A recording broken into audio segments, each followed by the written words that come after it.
Back in the summer of 2013, horror movie fans were able to bear witness to the beginning of the Conjuring universe with The Conjuring. And honestly, if you're going to eventually call something the Conjuring universe that has many spin-offs and everything, you want to start with something called The Conjuring. Because if you make it Happy Fun Time Care Bear City with demons, as cool as it would have been to see demonically possessed Care Bears, or maybe even Rainbow Bright with demonic starlight, you wouldn't have exactly been able to fit that in with the Conjuring tagline. But this is based on the true case files of Ed and Lorraine Warren, paranormal investigator extraordinaires, man and wife who traveled all over the world investigating various forms of paranormal activity. No, not the found footage franchise. They somehow managed to cough up 7 goddamn movies, despite the fact that they really should have stopped at about 4 or 5. Because 6 and 7, oh boy. But anyway, this isn't about paranormal activity. This is about The Conjuring. And some of these movies were good to goddamn great. And some of them were this. But this video is about the various box office numbers, the quality of the movies, how the critics, the audiences received them. Let's talk about it. I'm John Ripley with my real honest thoughts on the Conjuring universe movies by the numbers, much like I did for the Scream franchise, while Scream 6, by the way, was still in theaters. And let me tell you, I still stand by everything I said about Scream 6 and all the other entries. This is about the 8 movies in the Conjuring universe timeline so far. Now, there are 2 other movies apparently coming out. The Nun 2 comes out in September. Why they're making a sequel to that, I don't know. Oh, right, millions of dollars were made by the other one. And apparently they're doing a Conjuring 4, despite the fact that the Conjuring 3 kind of put a nice, neat little bow on that. What are we going to have? Ed and Lorraine doing their first investigation? God, that's probably where they're going to fucking go with it. Apparently that comes out sometime in 2024, either in January, June, July, or possibly another month in 2024. Same number of months every single goddamn year, at least until the device is complete and we go back to just judging the time based on some other kind of calendar, possibly reading time by sundial. What am I on about? Let's talk about the various Conjuring movies. So we start off with the first Conjuring. I'm going to go by release, by the way, because if I went by, timeline and everything, we would start with The Nun, and then we would just go on from there. But personally, and I'll just pull this out right here because this case is a little bit weird.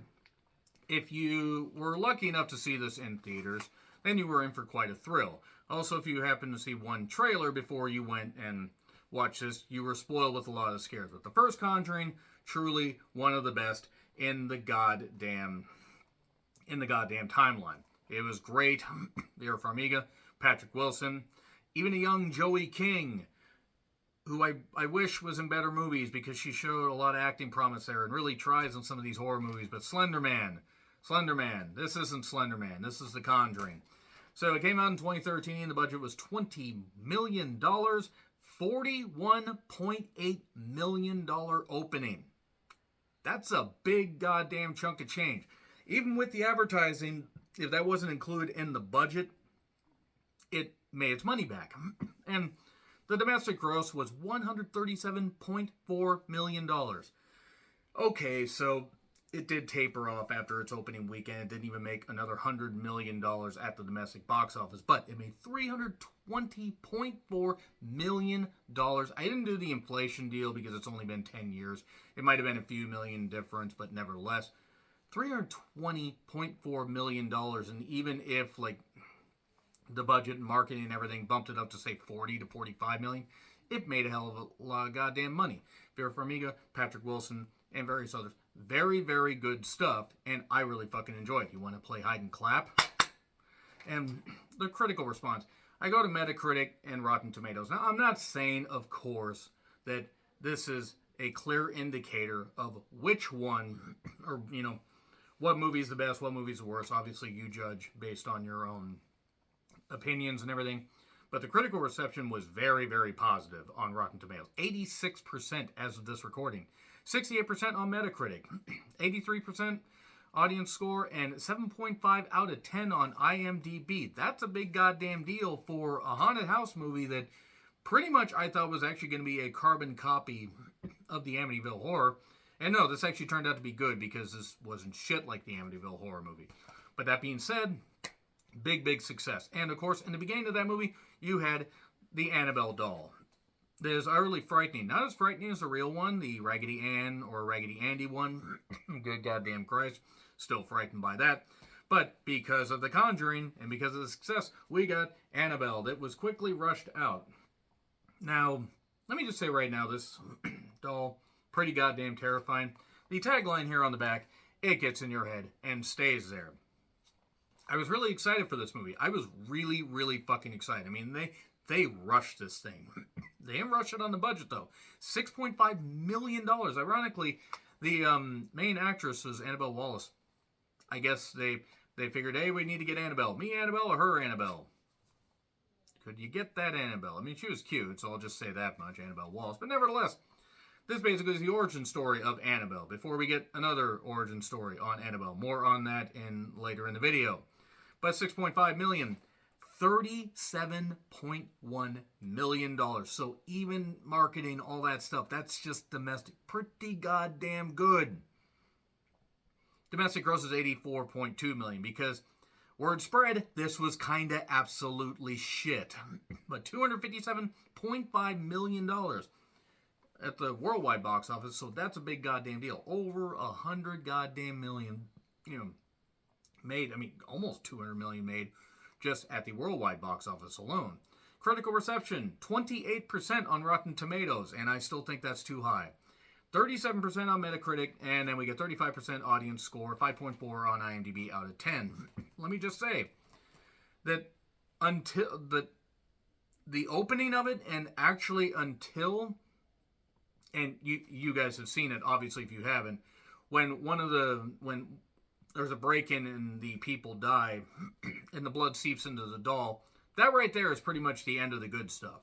The, I like your dolls, and that kind of stuff. That was great. And then unfortunately the movie just dissolves into bullshit and isn't very good, and the characters make monumentally stupid decisions and get fooled by the dumbest shit, and it really has a whopper of a dumb ending. And then it ties where a lady goes and gets the doll. And I'm sorry, by the way, if I'm spoiling this stuff, but a lady goes to get, oh, my daughter's a nursing student, and it's a nursing student from the beginning of The Conjuring. And there you go. That being said, though, like a third of the budget of the first Conjuring, and it made quite a bit of money. Again, still, given the fact that it didn't even make $50 million on top of its domestic gross after its opening, was telling of the fact that the reception got to it. And yeah, really, after those first 30 or so minutes, that movie just drops off a cliff. However, we go to The Conjuring 2, which was great. You had Valak, that's Valak right here, by the way. Not Vera Farmiga, who I really like, and her sister, Tessa Farmiga. Pretty certain I screwed that up because I always screw up her name. But yeah, The Conjuring 2. I wasn't sure how this was going to go. The next true story from the case files of Ed and Lorraine Warren. $40 million. So they said, hey, the first Conjuring was so successful, we made a lot of money with Annabelle 2014. Let's just pile on more money here. Also, they went to the UK. It probably cost them a lot more to put shit over there. $40.4 million. So a little bit less than the first Conjuring. Bit disappointing, actually. I was a bit surprised that this one didn't make nearly as much money, because this, to me, was the better one. It involved Valak. It involved various other things. That part where, Valak takes the picture and rushes at Lorraine, that still gets me. It was just great shit right there. I mean, I could have done like that, or maybe done, done like that, but I couldn't do that, even though I just did. I don't have the budget to edit that shit and make myself look weirder than I already do. And also, I don't think the technology exists to make me like that. Nevertheless, $102.5 million at the U.S. box office. So it made enough money. However, even though it didn't make nearly as much in the U.S., it did make $321.8 million worldwide. So it made just about $1.5 million more than the previous one did for its worldwide gross. So, guaranteed that we were going to get more of these goddamn movies. 80% critical rating on Rotten Tomatoes, 65 on Metacritic, so right around, it's a little bit below the first Conjuring. 81% audience score, 7.3 out of 10 on IMDb. So, critical, commercial success, even with the diminished return on the U.S. box office. And then we get to this. And I'm going to tell you right now, if you would have told me after the first Annabelle that this was actually going to be fucking terrifying, I would have laughed in your goddamn face. Annabelle Creation, which came out in 2017.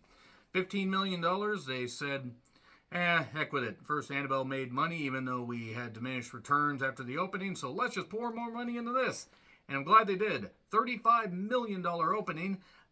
Shockingly high, given how, badly received the first one was.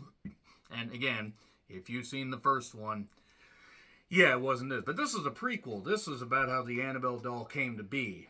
And then they're going to do another one about how the Annabelle doll came to be. You never want to run out in front to retrieve something from your parents trying to change a tire. And this was utterly terrifying. Valak also got involved in this. And it was good. It was good. It was really good stuff. And it tied in to the beginning of, to events in the 2014 Annabelle. Really good shit. I really enjoyed it. So $15 million, $35 million opening. Big for the fact it was a prequel, and the first one wasn't well received. $102 million at the U.S. box office. $306.5 million at the worldwide box office. Higher than the first Annabelle. Word of mouth spread that this is actually good, folks. You should fucking go watch it. 70% critical rating on Rotten Tomatoes, 62 on Metacritic. So really about as well received as the first two Conjurings. 68% audience score on Rotten Tomatoes, 6.5 out of 10 on IMDb. So a little bit lower than the first two Conjurings, but certainly higher than the first Annabelle. Now, honestly, like, fuck, this movie is great. It's fucking great. It really does have the terrifying aspect to it, and it nails it pretty goddamn well. Now, as I vamp and get this ready, we go to the 2018 The Nun. Now includes Spanish audio. Great. I can hear it and be bored in two languages watching this. The Nun might be the scariest Conjuring yet. Let's take a look at this. Corin Hardy. He probably walks better than the Hardys in wrestling. If you get it, you get it. This is about Valak, the deceiver, the vile deceiver, the file deceiver. Maybe Valak got into computing before, computers were around in the 50s. But nevertheless, this has Vera Farmiga's younger sister and a couple other people. And also it has Maurice. No, not the gangster of love. The French-Canadian guy that was from the beginning of the first Conjuring that scared Vera Farmiga. Oh, I see. It's okay when French-Canadians scare attractive women. But when I do that, I'm taking them. Let's just move on from that. The First Nun. Yeah, they're doing a sequel to this. Why are they doing a sequel to this? Well, it cost $22 million and made $53.8 million in its opening weekend. I was too kind to The Nun because I did just rewatch it recently. It's not very good.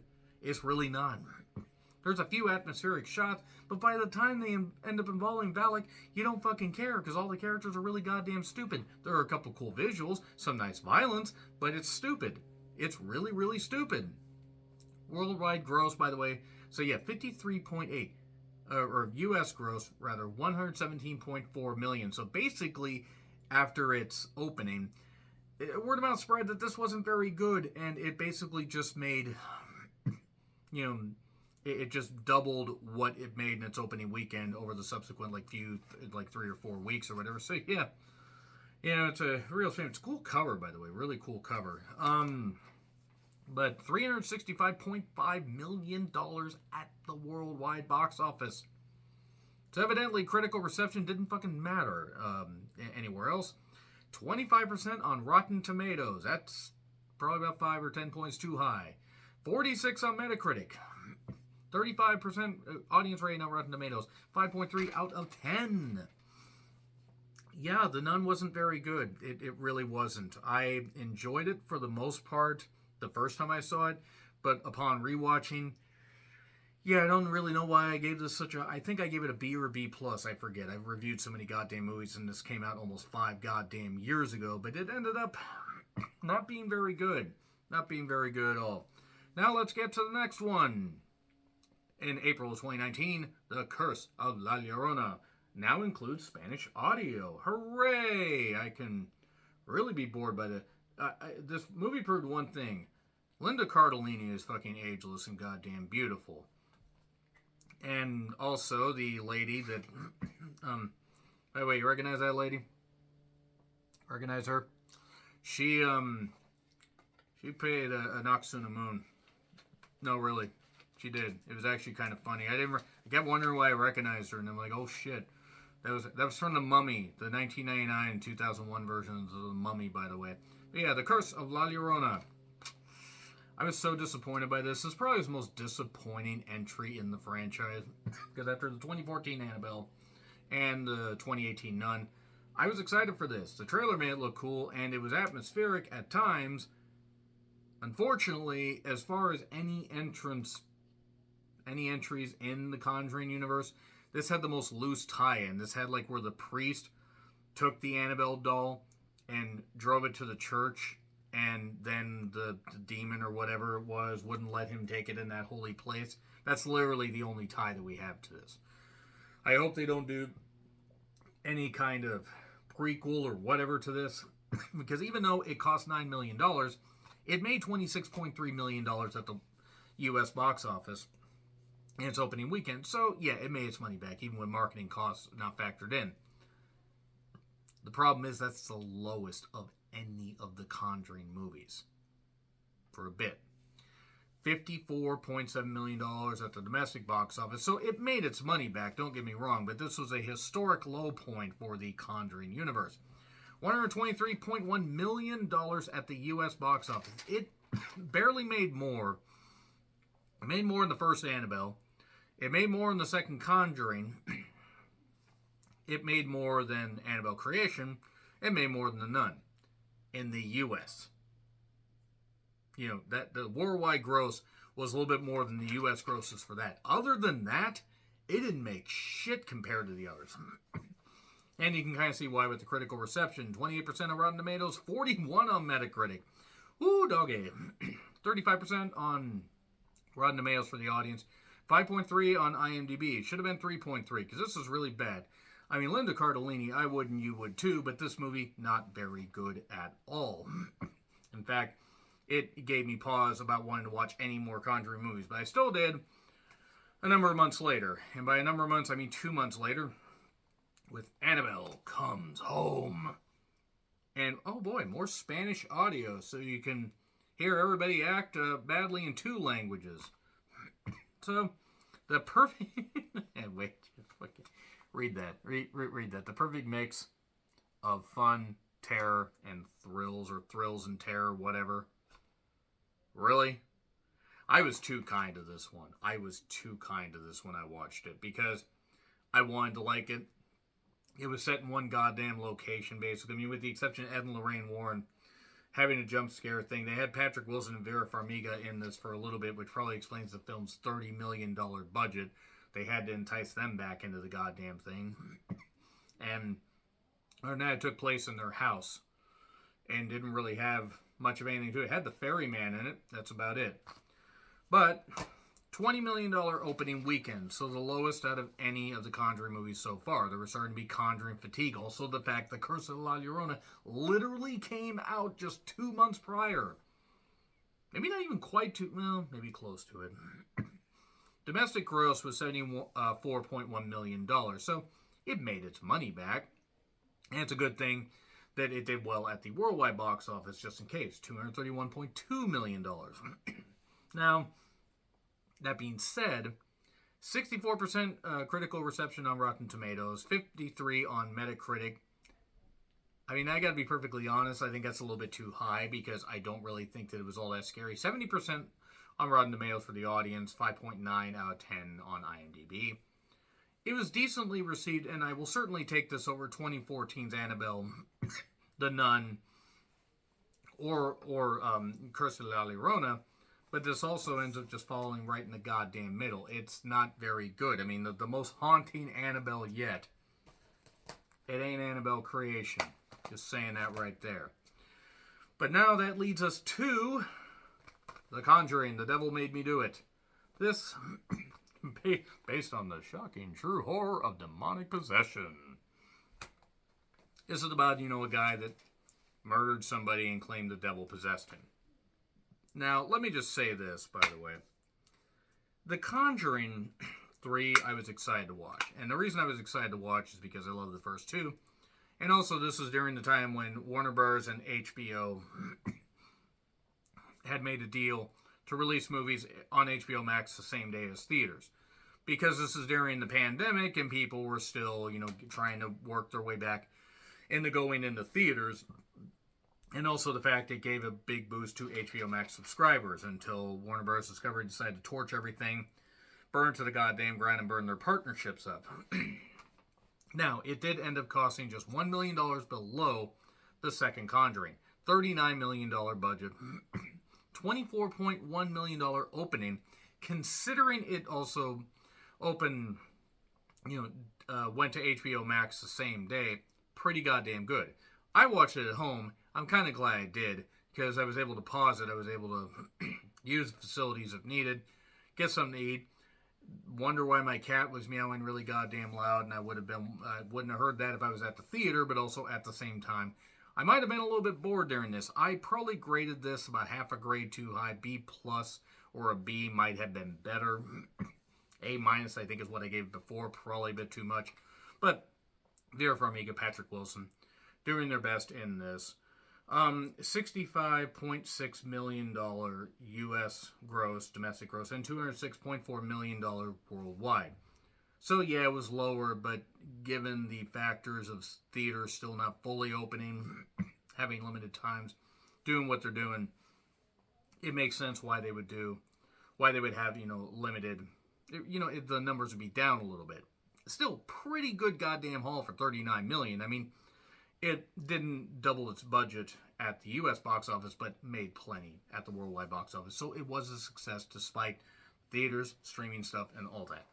55% Rotten Tomatoes score for the critics, 53% on Metacritic, okay, right about in the middle, 83% for the audience score. I side more with the audience. I would have gone more with about maybe a 70. I probably would have gone with about an 80, maybe a 78. And 6.3 out of 10 on IMDb. And that brings us to The Nun 2 that apparently does have Tessa Farmiga and Storm Reed. And then The Conjuring 4. And I heard they were going to do one on The Crooked Man, but apparently they dropped that. I was looking forward to that one, even if it would have ended up just being kind of a joke. But to finish off this whole goddamn thing, we have the combined budgets for the movies, $181.5 million. Combined domestic gross, $737.9 million. So I'd say they were successful, and $2.132 billion worldwide. So now, let's rank them all. Let's have some fun. Let's have some fun ranking these goddamn things. So, Annabelle's at the bottom. I mean, you could argue that maybe something else should be there. As good as the first 30 minutes for this were, the 2014 Annabelle, not very good. And then we get to The Curse of La Llorona, so loosely tied into the, deal, so loosely tied in. And even though, again, Linda Cardellini, fucking hell, she's gorgeous. She could only do so well with this. And the kids weren't bad. It's just the problem is the horror wasn't there. And then we get to, oh, fuck it, The Nun. We'll go with The Nun right there, because it was disappointing. We'll go with Annabelle Comes Home as, as kind of being in the middle of the whole goddamn thing. We'll go with The Conjuring 3, The Devil Made Me Do It, at number 3. That makes sense. Annabelle Creation, and The Conjuring, and then The Conjuring 2. And that's going to be the rankings right there. There you go. That's the Conjuring universe by the numbers. Let me know your thoughts in the comments. Let me know if there are other horror franchises that you want me to do this with. I'm not necessarily certain if, I don't know if I could do Nightmare on Elm Street. I could do Friday the 13th, and I could do inflated stuff. Inflation calculator stuff. But nevertheless, let me know your thoughts in the comments. What do you guys think of the Conjuring universe movies? What's your ranking of them? Are you excited for The Nun 2? I'm not, but I'm going to watch it. Are you excited for The Conjuring 4? I can't say I am, but I'm still going to watch it. Anyway, like, share, subscribe, Twitter handle in the description. I'm John Rickland. I'll see you soon.